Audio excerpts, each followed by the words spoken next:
हम पढ़ रहे हैं राजस्थान माध्यमिक शिक्षा बोर्ड अजमेर द्वारा प्रस्तावित 11वीं एवं 12वीं कक्षा की पाठ्य पुस्तक संक्षिप्त इतिहास, क्योंकि यह एक प्रामाणिक पुस्तक है और यह first grade, second grade, net, JRF, DSSB, KVS, Hindi साहित्य की जितनी भी प्रतियोगी परीक्षाएं हैं उनके लिए बहुत महत्वपूर्ण पुस्तक है।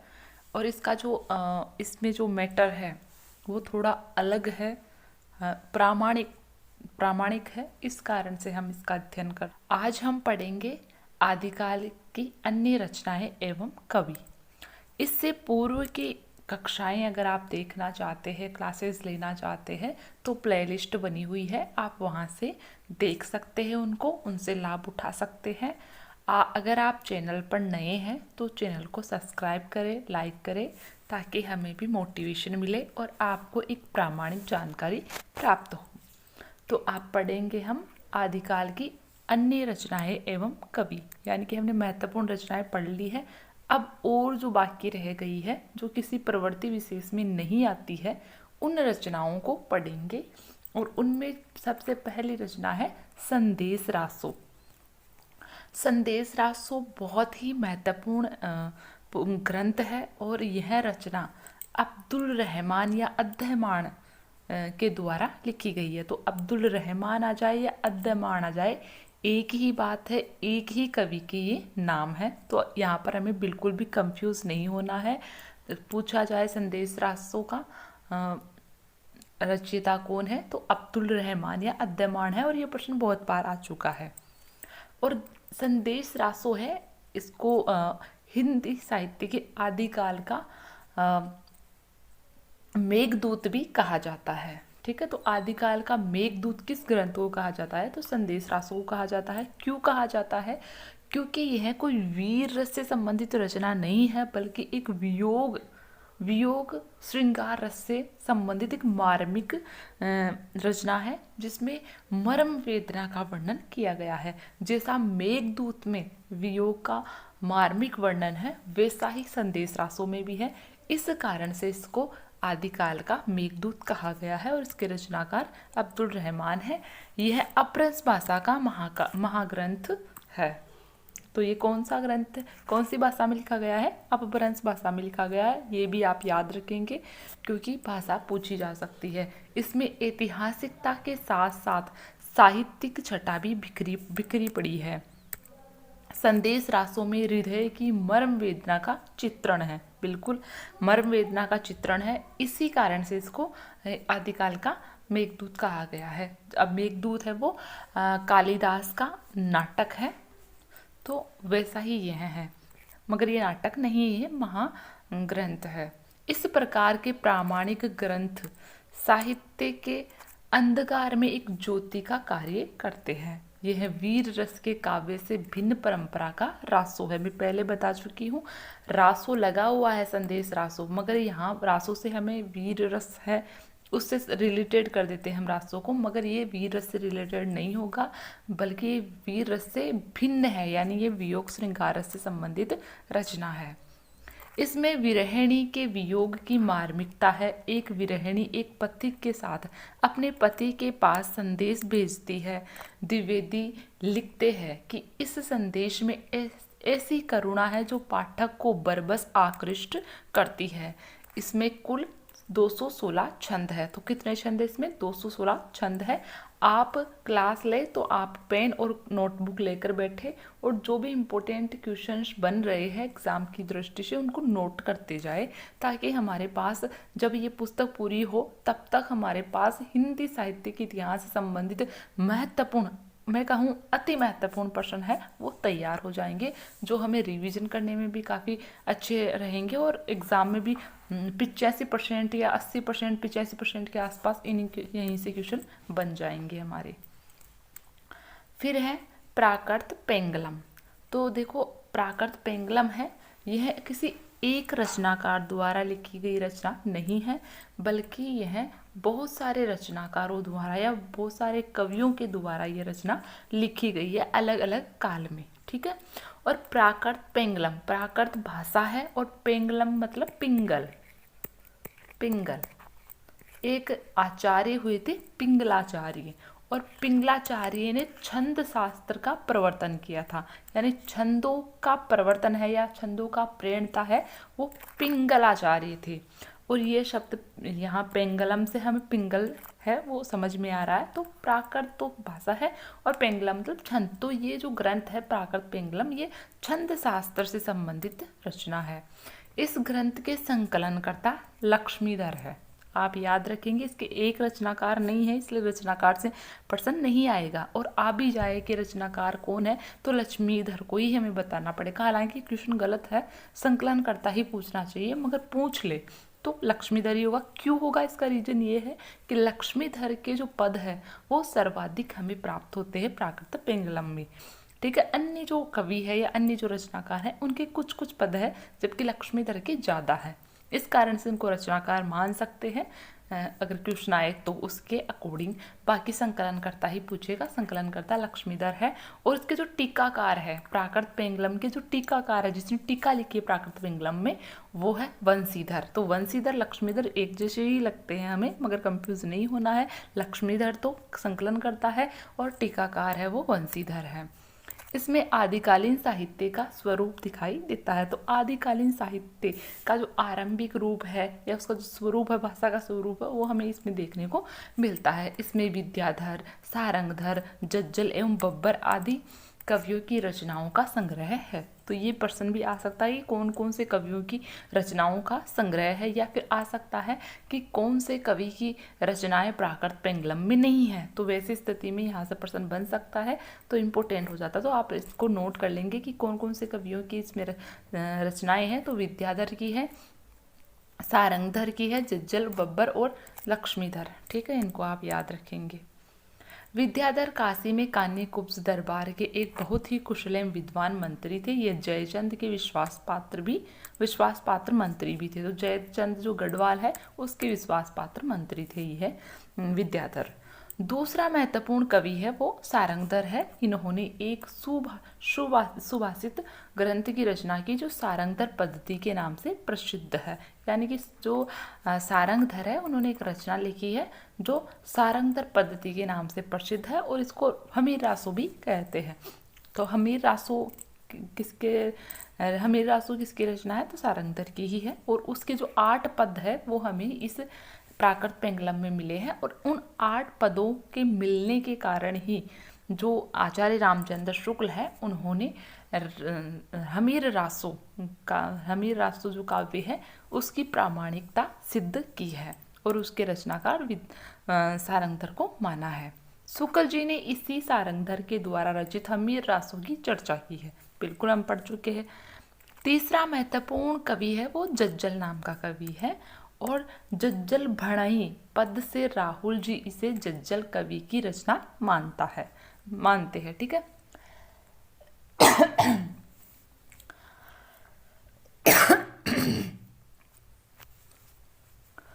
राहुल सांस्कृत्यायन है, उन्होंने प्राकृत पेंगलम है उसके रचनाकार किसको माना है, या प्राकृत पेंगलम को किसकी रचना माना है, तो जज्जल कवि की रचना माना है। और क्यों माना है, तो इसका एक आधार है क्योंकि जो प्राकृत पेंगलम है उसमें एक पद है, उस पद में जज्जल भणई शब्द लिखा हुआ है। तो इस शब्द के कारण से इन्होंने इसे जज्जल की रचना माना है। और वो पद हमारे सामने है, हमीर कज्जू जज्जल भणई कोहाड़ल मोहम्मद जलऊ। तो ये पद है, इसके आधार पर यहाँ पर लिखा भी हुआ है जज्जल भणई। इस शब्द के आधार पर राहुल सांस्कृत्यायन ने जज्जल को प्राकृत पेंगलम का कवि या रचनाकार है वो माना है। चौथा महत्वपूर्ण कवि बब्बर है। यह 11वीं शताब्दी का कवि है। यह राजकर्ण कलचूरी के दरबारी कवि थे। इनका निवास स्थान त्रिपुरी था। इनका कोई विशिष्ट ग्रंथ नहीं मिलता है। प्राकृत पेंगलम एक प्रामाणिक ग्रंथ है, इसलिए आदिकाल हिंदी साहित्य की प्रवृत्ति का अध्ययन करने के लिए इसका अत्यधिक महत्व है। तो इस प्रकार से हमने प्राकृत पेंगलम से संबंधित जानकारियां हैं वो ले ली है। अगला महत्वपूर्ण जो ग्रंथ है या जो महाकाव्य है वो है ढोला मारूरा दूहा। ढोला मारूरा दूहा है वो 11वीं शताब्दी की एक महत्वपूर्ण रचना है। तो यहाँ आप याद रखेंगे कौन सी शताब्दी की है, इसका समय कौन सा है, रचना काल कौन सा है, तो 11वीं शताब्दी है। यहाँ से प्रश्न पूछा गया है, फिर से पूछा जा सकता है। कवि कुशल लाभ द्वारा रचित राजस्थानी भाषा का प्रेमाख्यान काव्य है। किस प्रकार का काव्य है ये, तो प्रेमाख्यान काव्य है। पहला ये आप नोट करेंगे, याद रखेंगे। भाषा कौन सी है, तो राजस्थानी भाषा है। और रचनाकार कौन है इसके, तो कुशल लाभ है। अब प्रश्न इस प्रकार से एग्जाम में बहुत बार पूछा गया, आरपीसी ने बहुत बार ये प्रश्न पूछा है। और ये प्रश्न न केवल हिंदी साहित्य की प्रतियोगी परीक्षा में आया है, बल्कि जीके जो प्रथम पेपर है जीके का, सामान्य ज्ञान का, उसमें भी ये प्रश्न बहुत बार पूछा गया है। और वहाँ पर कुशल लाभ इसके उत्तर नहीं थे, बल्कि कवि कल्लोल थे। तो इसकी कंडीशन बनती है, तो कुछ कवि है वो कवि कल्लोल को इसके रचनाकार मानते हैं, कुछ कुशल लाभ राय को मानते हैं।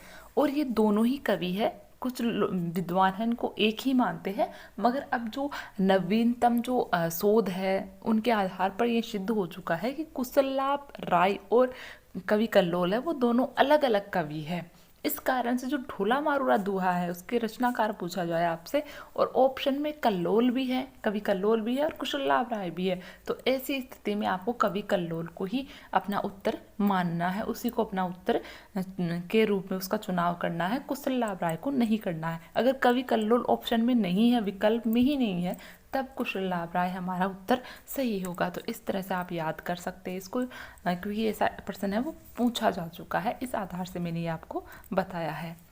इसमें ढोला नामक राजकुमार और मारवणी नामक राजकुमारी की प्रेम कथा है। कछवा वंश का राजा नल का पुत्र ढोला जिस समय 3 वर्ष का था, और पुंगल के राजा पिंगल की कन्या मारवणी 1.5 वर्ष की थी, तब ही दोनों का विवाह हो गया था। ये प्रश्न पूछा जा चुका है कि विवाह के समय ढोला मारूरा दोहा के अनुसार विवाह के समय ढोला की आयु कितनी थी। ये प्रश्न पूछा जा चुका है, फर्स्ट ग्रेड में पूछा जा चुका है। तो कितनी थी, 3 वर्ष थी। हो सकता है मारवणी से पूछ लिया जाए, तो मारवणी की कितनी थी, 1.5 वर्ष थी। तो मारवणी 1.5 वर्ष की थी और ढोला है वो 3 वर्ष का था जब इनका विवाह हुआ था। और ढोला है वो किसका पुत्र है, तो कछवा वंश से संबंधित है, राजा नल है उनका पुत्र है। और जो मारवणी है वो पुंगल के जो राजा है पिंगल, उनकी राजकुमारी है। तो नायक नायिका कौन कौन है, ढोला और मारवणी, ठीक है। और मारवणी को मारू कहा जाता है, और ढोला का जो वास्तविक नाम है वो सालह कंवर है। तो इस प्रकार से भी आ सकता है। ढोला के युवा होने पर उनका विवाह मालवा की राजकुमारी मालवणी से हो जाता है। देखो मालवणी है, मालवा की होने के कारण इनका नाम मालवणी पड़ा है। बाकी मारवणी और मालवणी अलग अलग है। तो मालवणी तो मालवा वाली है और मारवणी मतलब मारू है, ठीक है। इस प्रकार से आपको याद रखना है। इसका जो कहानी है बहुत अच्छी और बहुत ही मार्मिक कहानी है। इसको अब ढोला मारूरा दुआ है वो कभी समय मिलेगा तो हम अलग से इसको पढ़ेंगे, इसकी कहानी को पढ़ेंगे। अभी इनका जिक्र नहीं कर सकते, इतना ही पढ़ेंगे अभी इसके बारे में।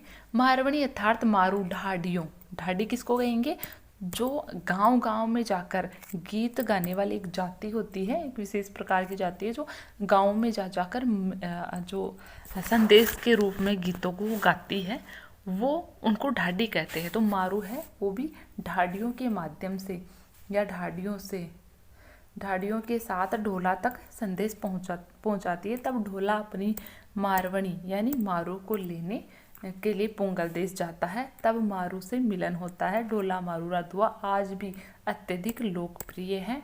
यह श्रृंगार रस का काव्य है। इसमें भाव, गांधीर्य और राजस्थानी भाषा का परिष्कृत रूप देखने को मिलता है। साहित्य में यह उक्ति प्रचलित है, यानी कि जो इनकी इस ढोला मारूरा दुहा है उसकी एक पंक्ति है जो बहुत अधिक प्रसिद्ध है और ये कंपटीशंस में भी आ चुकी है, नेट में भी आ चुका है कि किससे संबंधित पंक्ति है। तो वो है सोरटियो दूहो भलो भली मरवणरी बात, जोबन छाई धन बली तारा छाई रात। तो ये जो इनकी पंक्ति है पद है, ये काफ़ी प्रसिद्ध रहा है। इसको भी आप नोट कर लेंगे क्योंकि ये आपसे पूछा जा सकता है कि किस रचना से संबंधित है ये, ठीक है। और जो विरह है इससे संबंधित, यह है कि विरह की जो मार्मिक वर्णन है वो हमें टोला मारुला दोहा में मिलता है। मगर पूछा जाए कि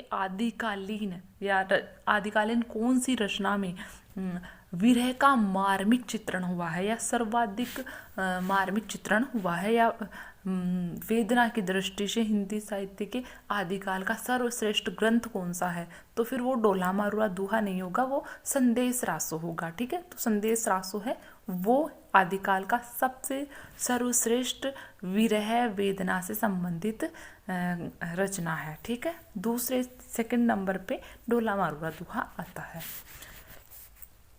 खुसरो की पहेलियाँ, अब पढ़ेंगे हम खुसरो की पहेलियाँ। खुसरो खड़ी बोली हिंदी के प्रथम कवि है।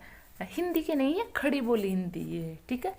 हिंदी के प्रथम कवि तो सरप्पा है, और खड़ी बोली हिंदी के प्रथम कवि कौन है, तो खुसरो है। क्योंकि खुसरो है, उन्होंने अपनी जो पहेलियाँ हैं, मुकरियाँ हैं, खालिक बारियाँ हैं, वो खड़ी बोली हिंदी में लिखी है, और फिर हिंदी में अपना बहुत अधिक योगदान दिया है। हिंदी के वर्तमान स्वरूप को लाने में भी इनका काफ़ी योगदान रहा है। तो खुसरो की पहेलियाँ हैं वो हिंदी साहित्य के लिए अनमोल निधि है, और आज भी इनकी पहेलियाँ हैं वो जनमानस के हृदय में बिल्कुल छपी हुई है। खुसरो का वास्तविक नाम अबुल हसन था। इम्पोर्टेंट है, लिख लेंगे आप। अबुल हसन किसका वास्तविक नाम है, खुसरो का है। खुसरो इनका उपनाम है। इनका जन्म पटियाली जिला एटा में हुआ।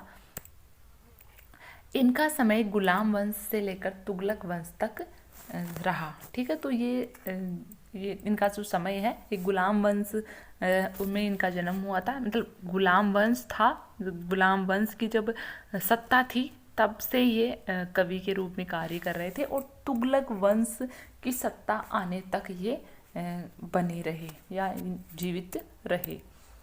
ये विनोदी स्वभाव, मिलनसार और उदार व्यक्ति थे, ठीक है। इनमें सांप्रदायिक कट्टरता नहीं थी। निजामुद्दीन औलिया इनके गुरु थे। इम्पोर्टेंट है, यहाँ से प्रश्न पूछा जा चुका है कि अमीर खुसरो के गुरु कौन थे, तो निजामुद्दीन औलिया थे। इनको गुरु औलिया की मृत्यु के समाचार मिले तो उनकी कब्र के पास पहुँचे और कहा, जब इनको औलिया जी की मृत्यु का समाचार मिला तो ये वहाँ गए, उनकी कब्र के पास गए, और फिर अनायास ही इनके मुख से एक पंक्ति निकल पड़ी जो इनके हृदय से निकली है। कौन सी पंक्ति थी वो, तो देखो, गोरी सोवे सेज पर, मुख पर डारे केस, चल खुसरो घर आपने, रेन बही चहु देश। ये इनकी पंक्ति है, ये इनके मुख से अनायास ही निकल पड़ी। तो ये पंक्तियाँ इम्पोर्टेंट है, पूछी जा सकती है कि ये किसके संदर्भ में कही गई है, तो ये निजामुद्दीन औलिया की मृत्यु के संदर्भ में कही गई है। किसने कही है, तो अमीर खुसरो ने कही है, ठीक है। तो आप इनको याद रखेंगे। इनके पास जो कुछ था सब लुटा दिया, स्वयं अपने गुरु औलिया की मज़ार के पास बैठ गए। इनकी मृत्यु पर इनकी कब्र भी औलिया की कब्र के पास ही बनाई गई। खुसरो को अरबी, फारसी, तुर्की, हिंदी का अच्छा ज्ञान था। इन्होंने खालिक बारी पहेलियाँ लिखी जो लोक साहित्य में बहुत प्रचलित है। खुसरो की पहेलियाँ हिंदी साहित्य का अनमोल रत्न है, बिल्कुल अनमोल रत्न है। कुछ जो इनकी पहेलियाँ हैं वो दे रखी है, तो आप इनको नोट कर लेंगे क्योंकि हो सकता है इनसे भी कोई प्रश्न बन जाए। तो एक थाल मोती भरा, सबके सिर औंधा धरा, चारों ओर वह थाल फिरे, मोती न इससे एक गिरा। तो ये क्या हो जाएगा, आकाश हो जाएगा, ठीक है। इसका जो अर्थ होगा पहेली का वो आकाश होगा, और तारे तो क्या बन जाएंगे, मोती। मोती तारों को कहा गया है, और आकाश को क्या कहा गया है, एक थाल कहा गया है जो ऊंधा धरा हुआ है, मोती नहीं गिर रही उनसे। खेत में उपजे सबको खाए, घर में उपजे घर को खाए। तो क्या हो जाएगी, फूट। अगर खेत में फूट होगी तो फसल अच्छी होगी, और घर में अगर फूट हो गई तो फिर घर को खा जाएगी, घर को ध्वंस कर देगी। पांचों के सिर काट दिए, न मरा न नाखून किया। तो ना तो खून किया है ना मारा है, और पांचों के सिर काट दिए। मतलब जो 5 अंगुलियां हैं, एक है, ठीक है, एक अंगूठा और 4 अंगुलियां हैं, इन 5 हो गए, इनके सिर काट दिए ने, नाखून काट दिए, मगर ना तो हमने किसी को मारा है ना हमने किसी का खून किया है, तो क्या हो जाएगा, नाखून हो जाएगा। तो इस प्रकार की इनकी पहेलियां रही है। अब पढ़ेंगे हम आदिकाल के महत्वपूर्ण कवि विद्यापति। विद्यापति को मैथिली कोकिल कहा जाता है। विद्यापति को अभिनव जयदेव कहा जाता है। क्यों कहा जाता है? मैथिली भाषा में इन्होंने बहुत अच्छी गई पद लिखे, इस कारण से इनको मैथिली कोकिल कहा जाता है। और अभिनव जयदेव क्यों कहा जाता है? तो विद्यापति ने पदावली लिखी है। गीत गोविंद, जैसे गीत गोविंद जयदेव ने लिखा था, वैसे ही इन्होंने राधा और कृष्ण पर आधारित पदावली लिखी है, जो जिसके कारण को अभिनव जयदेव कहा जाता है। तो इम्पोर्टेंट रहेंगे हमारे लिए विद्यापति। आदिकाल के विशिष्ट कवि मैथिली कोकिल। विद्यापति का जन्म बिहार के दरभंगा जिले के गांव विस्पी में हुआ। तो ये नोट कर लेंगे, हो सकता है यहाँ से प्रश्न पूछा जाए। ये तिरहुत के राजा शिव सिंह के आश्रित कवि थे। इम्पोर्टेंट है, किसके आश्रित कवि थे ये? तो तिरहुत के राजा शिव सिंह के आश्रित थे। महाराजा शिव सिंह तथा उनकी रानी लिखमा देवी शैव मत के अनुयायी थे। ठीक है, इनके जो आश्रय जाता है शिव सिंह और उनकी पत्नी है लिखमा देवी, वो शैव मत को मानने वाले थे। इस कारण से विद्यापति भी शिव भक्त थे। तो शिव भक्त रहे क्योंकि इन पर शैव मत का प्रभाव इन पर भी पड़ा। इनके बहुमुखी व्यक्तित्व में पांडित्य, कला, साहित्य, रसिकता, भावुकता का अद्भुत समन्वय है। इन्हीं गुणों के कारण महाराजा शिव सिंह ने इन्हें अपना सखा सभा कवि बनाया। विद्यापति ने अपने आश्रयदाता की वीरता पर कीर्ति लता एवं कीर्ति पताका नामक 2 ग्रंथ लिखे हैं। इम्पोर्टेंट है, कीर्ति पताका और कीर्ति लता किसकी रचनाएं हैं? विद्यापति की है। कीर्ति लता कीर्ति पताका किससे संबंधित है? तो शिव सिंह, राजा शिव सिंह की वीरता से संबंधित है। उनके वीरता का काव्य है इसमें, या वीरता का वर्णन इनमें किया गया है। इनकी भाषा कौन सी है? तो इनकी भाषा अवहट है।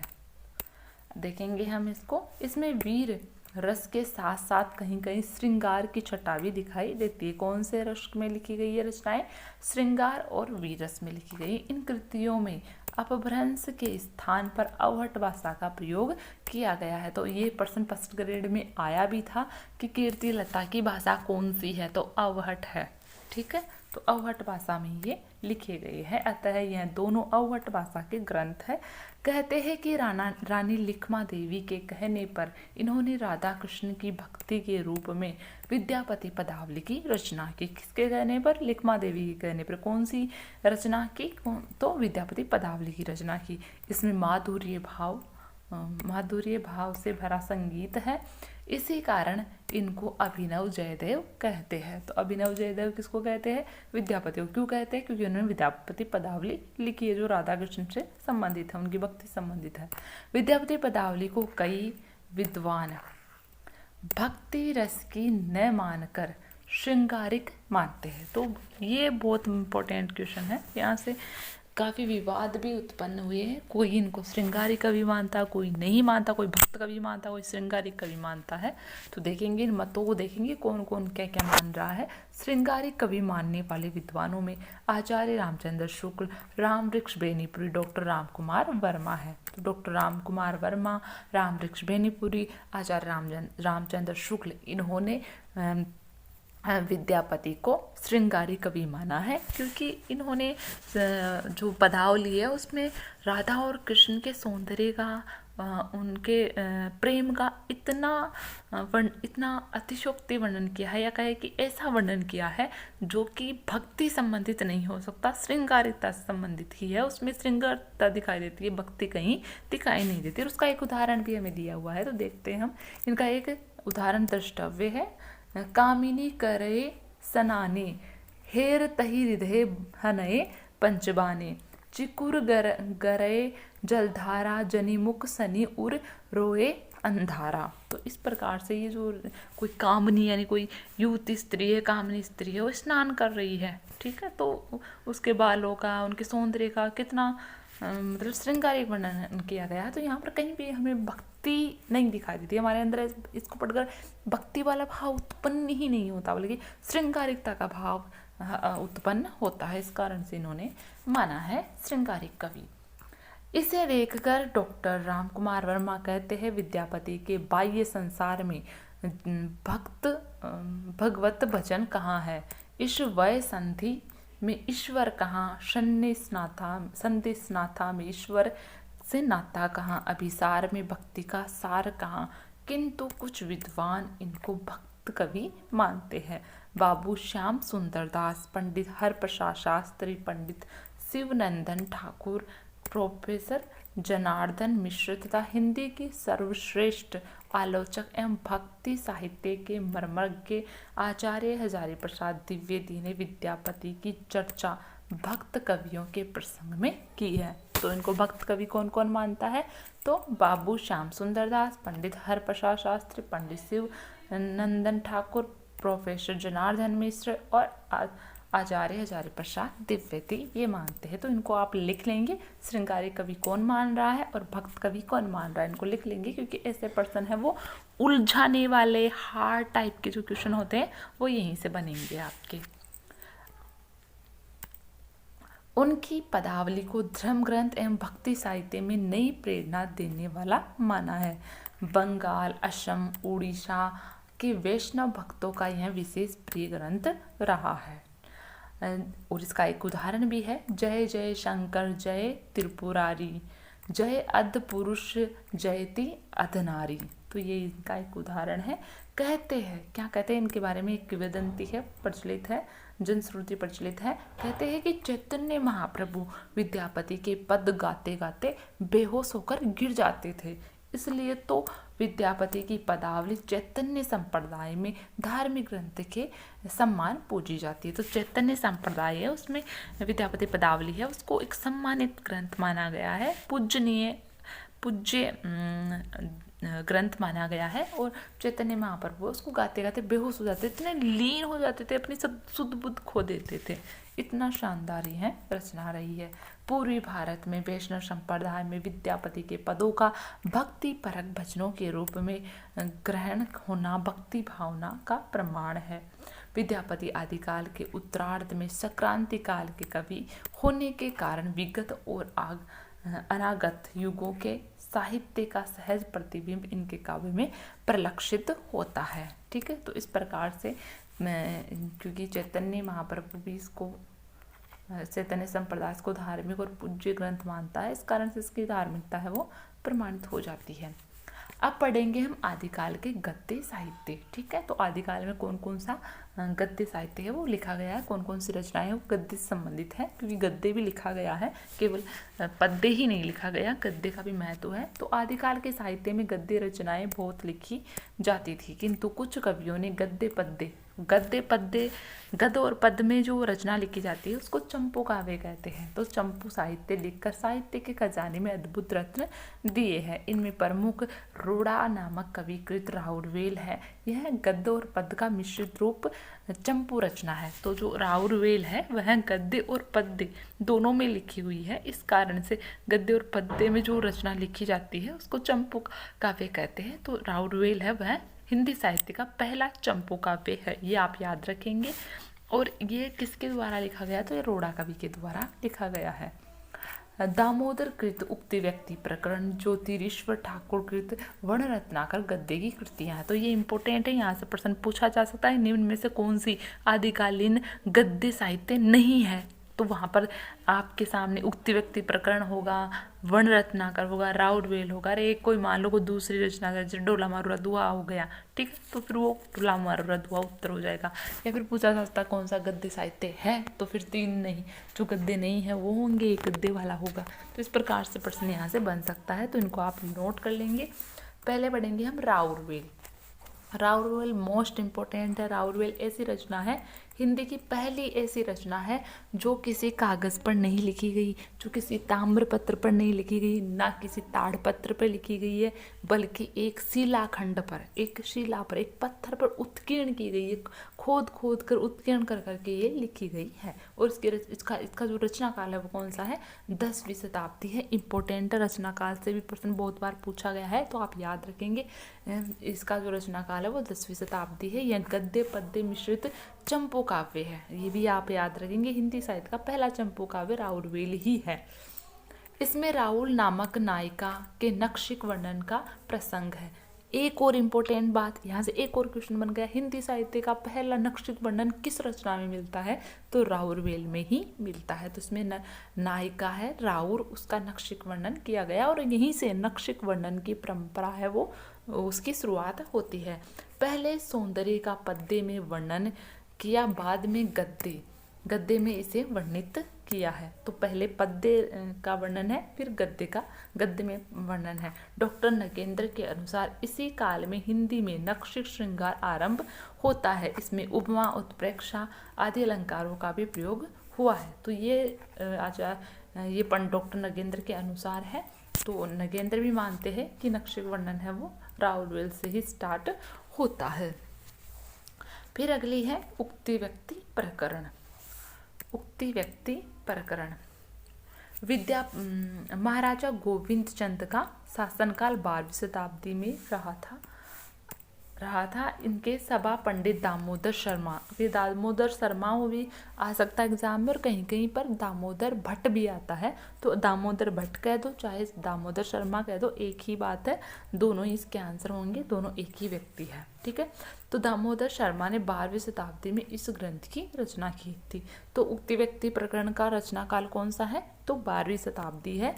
और महाराजा जो गोविंद चंद है उनके शासनकाल में इसकी रचना हुई। क्यों हुई, क्योंकि जो महाराजा गोविंद चंद है उनके दो राजकुमार थे। दोनों राजकुमारों को देसी भाषा की शिक्षा देने के लिए गोविंद चंद है उन्होंने दामोदर शर्मा से कहा कि इनको देसी भाषा की शिक्षा देनी है। तो उनको शिक्षा देने के लिए पंडित दामोदर शर्मा ने उक्ति व्यक्ति प्रकरण रचना की है। तो ये कौन सा ग्रंथ है, तो ये व्याकरण ग्रंथ है, ये आप याद रखेंगे। व्याकरण ग्रंथ है, व्याकरण से संबंधित ग्रंथ है उक्ति व्यक्ति प्रकरण। और व्याकरण है इसका मतलब व्याकरण तो फिर गद्य में ही लिखी जाएगी, तो ये गद्य रचना है।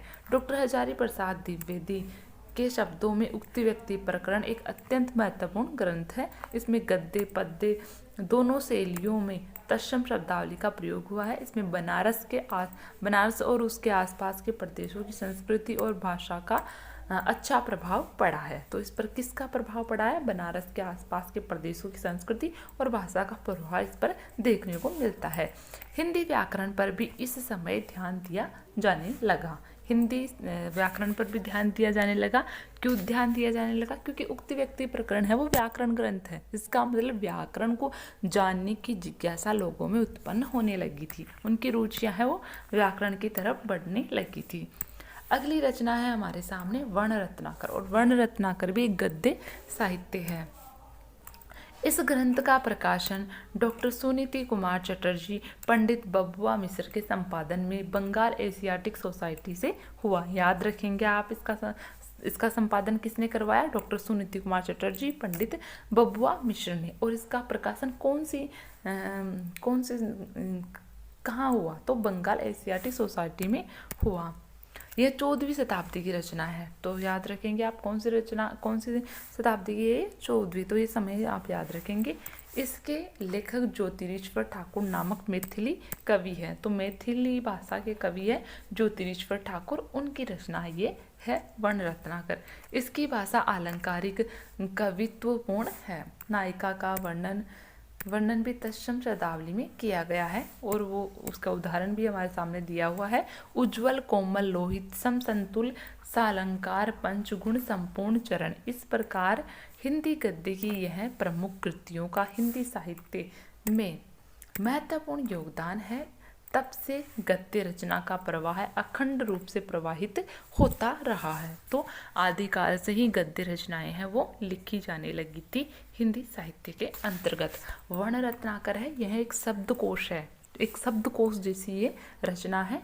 तो आप इसको भी याद रखेंगे। और जो उक्ति व्यक्ति प्रकरण था, उक्ति व्यक्ति प्रकरण है, तो प्रकरण सबसे उक्त व्यक्ति प्रकरण है उसमें 5 प्रकरण हैं और उसके जो खंड है उनको प्रकरण नाम ही दिया गया है। तो वो भी आप लिख लेंगे, क्योंकि हो सकता है एग्जाम में कौन सा तर्क संगत है, कौन सा असंगत है, ऐसे में क्वेश्चन आ जाता है। जब क्वेश्चन है उसको हार्ड बनाया जाए तो पूछा जा सकता है कितने प्रकरणों में लिखा गया है, तो 5 प्रकरणों में लिखा गया है उक्ति व्यक्ति प्रकरण, और उसके जो खंड है उनको प्रकरण कहा गया है। तो आज हम इतना ही पढ़ेंगे। आदिकालीन हिंदी साहित्य की प्रवृत्तियाँ, विशेषताएं हैं वो हम कल की क्लास में देखेंगे।